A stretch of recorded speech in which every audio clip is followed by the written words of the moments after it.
Belum jaringan nih, Mas. Assalamualaikum warahmatullahi wabarakatuh.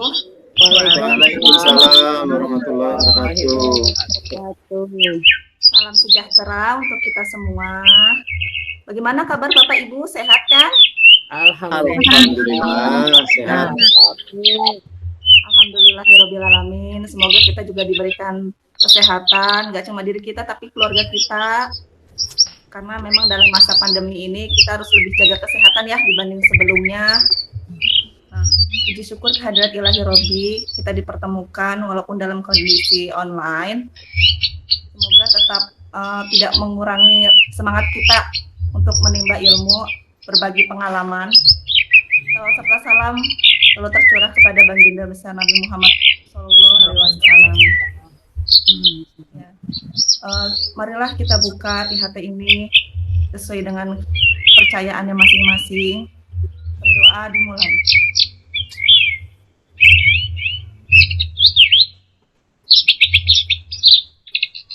Berdoa selesai. Ya.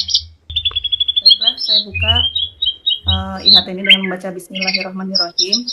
Saya akan memaparkan tentang asesmen diagnostik. Terima kasih Bunda sudah share screen. Sudah terlihat Bapak Ibu di layar Sudah. Sudah Lihat. Saya sebagai fasilitator, nama saya adalah Felani Cahya Utami SPD. Saya akan menerangkan tentang asesmen diagnostik, tapi sebelum itu saya akan melakukan ice breaking dulu kepada Bapak Ibu biar lebih semangat lagi. Siap? Ayo ready? Iya, siap. Semangat juga. Ya, ini tangan saya tuh lagi megang nih Bapak Ibu yang sebelah kanan, ngepel uang nih, bentuknya kertas. Nah, tebak-tebakan ya Bapak Ibu, kira-kira kertasnya itu nilainya berapa? Nah, saya kasih clue dulu deh. Ini diterbitkannya tuh tahun kemarin. Menurut Bapak Ibu nilai mata uangnya berapa ini? 75.000. Wow, good job Pak Ibu. Itu gambarnya kan? Kayaknya kalau urusan duit paham. Itu gambarnya dari ini, dari Kalimantan Utara. Wah, Pakaian adatnya. Ya, Tanah Tidung. Cuan-cuan. Sudah pernah lihat belum? Atau Belum, pasti aku udah belum ya? pernah lihat. Belum. Bagi dong. Jarang lihat sih ya kalau di peredaran memang. Wah, Pak Imam jago nih. Bundang, Bu Feni pasti tahu lah, cuma mungkin tidak kecepatan jawabannya Pak Imam. Iya. Ya. Baru pengen jawab, udah dijawab ya, udah diem. Iya. Baiklah, kita lanjut ya, mau menjelaskan tentang tujuan umum asesmen diagnostik ini. Jadi tujuan umumnya tuh mendiagnosis kemampuan dasar peserta didik dan mengetahui kondisi awal peserta didik. Nah, selanjutnya tuh asesmen diagnostik ada dua jenis. Ada asesmen diagnostik yang non kognitif dan juga yang kognitif. Nah, silakan Bapak Ibu, siapa yang mau menjelaskan lebih lanjut tentang tujuan umum asesmen diagnostik yang non kognitif? Ya, Bu. Ya, silakan. Terima kasih Bu Felani. Menurut pemahaman saya, tujuan asesmen diagnostik non-kognitif itu adalah untuk mengetahui kesejahteraan psikologi dan sosial emosi peserta didik. Itu yang pertama. Yang kedua, untuk mengetahui aktivitas peserta didik selama melakukan belajar di rumah. Sedangkan yang ketiga, untuk mengetahui gaya belajar dan karakter serta minat peserta didik. Itu adalah beberapa tujuan asesmen diagnostik non-kognitif menurut saya, Ibu Felani. Terima kasih, saya kembalikan ke Ibu Felani. Ya, terima kasih kembali Pak Imam. Coba kita lihat ya di slide berikutnya. Wah, tujuan asesmen diagnostik non-kognitif. Jadi ada kata nonnya ya. Mengetahui kesejahteraan psikologi dan sosial emosi peserta didik, mengetahui aktivitas peserta didik selama belajar di rumah, dan mengetahui gaya belajar, karakteristik, serta minat peserta didik. Nah, nggak cuma non-kognitif, ada juga yang satunya lagi namanya asesmen diagnostik yang kognitif. Nah, tujuannya siapa yang memaparkan Bapak Ibu? Saya Bu Bella. Ya, silakan Bu Siti. Baik. Untuk tujuan asesmen diagnostik kognitif, menurut saya, satu, mengidentifikasi capaian kompetensi peserta didik. Yang kedua, menyesuaikan pembelajaran di kelas dengan kompetensi rata-rata peserta didik. Kemudian yang ketiga, memberikan kelas remedial atau pelajaran tambahan kepada peserta didik yang kompetensinya di bawah rata-rata. Itu Bu Vela, menurut pendapat saya. Ya, terima kasih Bu Siti. Baiklah, kita coba lihat ya di slide berikutnya. Tujuan asesmen diagnostik yang kognitif. Nah, betul dengan pendapatnya Bu Siti nih. Jadi, capaian kompetensi peserta didiknya kita bisa identifikasi, lalu dari pembelajaran yang di kelas ini kita bisa menyesuaikan kira-kira rata-rata peserta didiknya tuh berapa. Nah, dari rata-rata tersebut nanti kita bisa klasifikasi apakah perlu diberikan pelajaran tambahan atau remedial atau lanjut ke tahapan berikutnya. Baiklah, kita akan lanjut ke slide berikutnya Bapak Ibu. Untuk asesmen diagnostik yang non-kognitif, pada dasarnya tuh ada beberapa tahapan, gak cuma perencanaan, ada juga pelaksanaan alias kalau perencanaan tuh bahasanya juga namanya persiapan ya, ada juga pelaksanaan, ada juga tindak lanjut. Nah, untuk persiapan yang asesmen diagnostik untuk yang non-kognitif, siapa yang memaparkan Bapak Ibu? Saya Bu, saya. Persiapan asesmen diagnostik non-kognitif, itu yang pertama, siapkan alat bantu berupa gambar-gambar yang mewakili emosi peserta didik. Yang kedua, buat daftar pertanyaan kunci mengenai aktivitas peserta didik. Seperti itu, Bu Feli. Ya, terima kasih Bu Feni. Jadi untuk persiapan asesmen diagnostik yang non-kognitif, jadi kan ada gambar-gambar yang mewakili emosi peserta didik. Kadang peserta didik kan karakternya juga beda-beda. Misalnya saat pembelajaran, apakah dia lagi moodnya lagi enak, atau emosinya lagi enak, atau lagi kurang enak. Nah, misalnya ada gambar yang emoticon itu, yang ada gambar senyum, ada gambar sedih, kan Bapak Ibu sering lihat nggak? Kalau kadang di WA juga ada tampilannya, ya kan? Iya. Nah, bisa kita tampilkan pakai gambar. Nah, terus ada daftar pertanyaan kuncinya. Jadi kita kasih pertanyaan aktivitas peserta didik bagaimana di rumah, kayak gitu. Atau harapannya nanti kayak gimana nih kalau udah belajar pembelajaran ini gitu. Oke, kita lanjut ya ke tahap setelah persiapan atau perencanaan, berarti tahap pelaksanaan.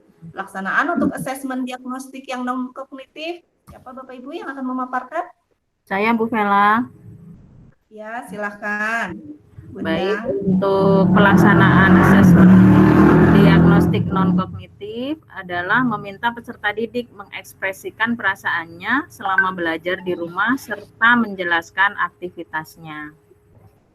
Ya, terima kasih Bunda. Nah, tadi kan kita lagi bahas tentang persiapannya, berarti cukup menyiapkan alat bantunya saja atau daftar pertanyaannya yang akan kita tanyakan sebagai guru kepada peserta didik. Nah, untuk pelaksanaannya berarti kegiatannya langsung, jadi guru yang memberikan pertanyaan kepada peserta didik, ekspresi perasaannya tuh bagaimana gitu. Nah, untuk tindak lanjutnya pada asesmen diagnostik yang non-kognitif, jadi ada beberapa poin ya Bapak Ibu. Yang pertama, kita mengidentifikasi nih peserta didik dengan ekspresi yang emosi negatif. Jadi ketika tahu ada peserta didik yang emosinya negatif, kita ajak diskusi 4 mata. Nah, nanti kita bisa tahu tindak lanjutnya seperti apa dan komunikasikan dengan peserta didik tersebut dan juga orang tuanya kalau memang diperlukan. Nah, setelah itu diulangi lagi pelaksanaan asesmen non-kognitifnya pada awal pembelajaran. Nah, seperti itu ya Bapak Ibu. Nah, kita akan lanjut ke asesmen diagnostik yang kognitif. Pada tahap persiapan dan pelaksanaannya, siapa di antara Bapak Ibu yang akan memaparkan? Tengah apa, Bu? yang tahapan persiapan dan pelaksanaan untuk asesmen diagnostik yang kognitif. Di situ ada beberapa poin. Siapa Bapak Ibu yang akan menjelaskan?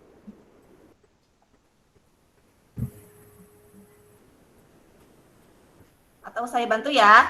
Jadi gini, ada 4 poin. Yang pertama, memberikan asesmen untuk semua peserta didik. Kemudian membuat jadwal untuk pelaksanaan asesmennya. Berikutnya, kita identifikasi nih materi asesmennya seperti apa. Nanti baru pertanyaannya kita susun. Nah, setelah itu, tindak lanjutnya. Tapi sebelum kita tindak lanjut, kita mau ice breaking dulu sebentar lagi ya Bapak Ibu. Nah, ini ada tebak-tebakan lagi. Tapi tebak-tebakannya yang nama negara, tapi lain halnya dengan yang Bapak Ibu sebelumnya yang memberikan IHT ya. Jadi misalnya saya bilang nama negara yang dimulai dari huruf I, berarti contohnya salah satunya India. Nah, karena huruf terakhirnya itu A, berarti Bapak Ibu tinggal melanjutkan nama negara yang dimulai dari huruf A apa? Gitu. Contohnya Bapak Ibu ada yang bisa menyebutkan nama negara yang dimulai dari huruf A? Arab. Ya, betul, Arab. Ya. Argentina. Bahasa Arab. Ya, Argentina juga betul. Ayo, kita mulai ya Bapak Ibu. Siap. Siap. Ya. Sebutkan nama negara yang dimulai dari K. Korea. Korea. Ya, betul, Korea. Korea. Wah, jago nih Pak Imam. Tahu bahasa Korea Pak Imam? Annyeonghaseyo gitu. Nah, Korea berarti huruf terakhirnya A. Selamat Pak Imam. Benar. Terima kasih. Silakan Bapak Ibu yang lain selain Pak Imam ya, melanjutkan. Nama negara yang dimulai dari huruf A. Australia. Australia, betul Bu Feni. Congratulations. Argentina. Wah, Argentina. lanjut lagi Bu Siti, Argentina masih A juga Masih Bapak A Ibu. juga. Arab Saudi. Tinggal Bu Endang ya Bapak Ibu. Arab tenang dulu. Arab Saudi berarti iya, Indonesia. Lagi. Iya. Ya. Wah, berarti nanti siapa tahu kalau udah nggak pandemi kita bisa keliling ke negara-negara lain ya Bapak Ibu selain Amin. Amin ya. nambah ilmu lagi. Mudah-mudahan sehat terus.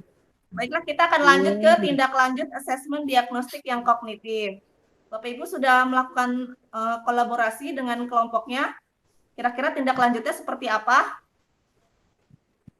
Nah, saya tambahkan dulu ya. Yang pertama, melakukan pengolahan hasil asesmen. Berarti kita membuat penilaian nih dengan kategori paham dan juga tidak paham. Jadi tergantung asesmen yang sudah diberikan guru kepada peserta didik, apakah dari jawabannya itu mengarah ke kunci jawabannya paham atau tidak paham. Kalau benar berarti paham, kalau jawabannya salah berarti tidak paham. Lalu dihitung nih rata-rata kelasnya. Lanjut, nomor 2-nya, bagi peserta didik menjadi 3 kelompok. Nah, dari nilai rata-rata kelas tersebut yang akan mengikuti pembelajaran dengan ATP sesuai fasenya. Tapi kalau nilai rata-ratanya di bawah, maka harus dikasih pendampingan nih pada kompetensi yang belum terpenuhi. Tapi kalau peserta didiknya dengan nilai di atas rata-rata, maka dia bisa mengikuti pembelajaran dengan pengayaan. Silahkan dilanjut Bapak Ibu. Kira-kira tindak lanjut asesmen diagnostik yang kognitif apa ya? Saya Bu. Ya, silahkan Pak Imam. Tindak lanjut asesmen diagnostik non-konektif adalah identifikasi peserta didik dengan ekspresi emosi negatif. Yang pertama. Ya. Yang kedua, menentukan tindak lanjut dan mengkomunikasikan dengan peserta didik serta orang tua bila diperlukan. Saya kira itu aja, Bu. Mungkin ada yang bisa menambahi. Makasih, Bu Filani. Terima kasih, Pak Imam. Saya komentari dulu ya pendapat Pak Imam. Kalau terkait dengan emosi seperti itu, lebih mengarah ke asesmen diagnostik yang non-kognitif. Mungkin Bapak Ibu ada yang mau memberikan pendapat lain yang berhubungan dengan kognitif, Bapak Ibu? Kira-kira tindak lanjutnya apa?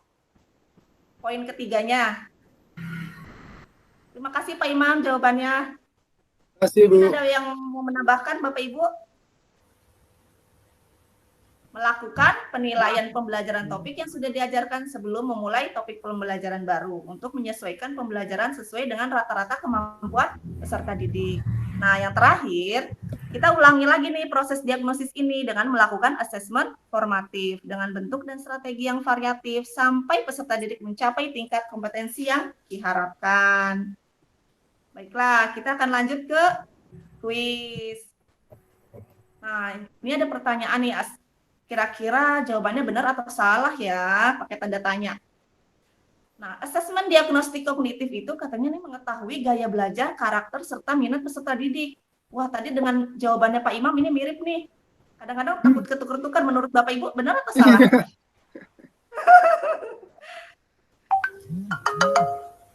Siapa yang menjawab benar? Salah. Ya, Bu Endang. Salah. Salah. Salah. You answer fast. Salah. Kenapa jawab salah, Bu Endang? Karena kognitif untuk mengetahui kemampuan kompetensi pembelajarannya, pencapaian pembelajarannya, bukan gaya belajar. Minat gaya belajar, oke. Yang lain bagaimana pendapatnya? Sama Bu, salah. Sama, wah berarti alhamdulillah ya Bapak Ibu sudah lebih paham. Coba kita buktikan lagi dengan slide yang sebelumnya. Kira-kira slide mana yang menunjukkan tentang diagnostik yang kognitif?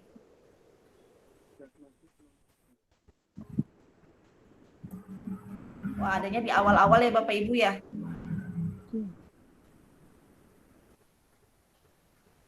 Wah, jadi memang berhubungan dengan kompetensi ya. Ya. Tidak berkaitan dengan Gaya belajar, karakter, dan minat. Jadi jawabannya adalah salah. salah. Yeah. Tepuk tangan semuanya. Gimana tepuk tangannya? Prok. Oke, let's next question. Ini pertanyaan terakhir ya Bapak Ibu. Masih semangat kan? Masih. Nah, let's go to next question. Benar atau salah? Asesmen diagnostik yang non-kognitif itu dia mengidentifikasi capaian kompetensi peserta didik. Tadi kayaknya udah dibahas deh di pertanyaan yang awal alasannya Bundang ya. Ya. Salah atau benar? Salah. Salah. Wah, udah terjawab dengan pertanyaan yang tadi ini kayaknya ya. Ya. Memang kalau asesmen diagnostik yang non-kognitif, kenapa nih Bapak Ibu? Ada yang mau menjelaskan kenapa jawab salah?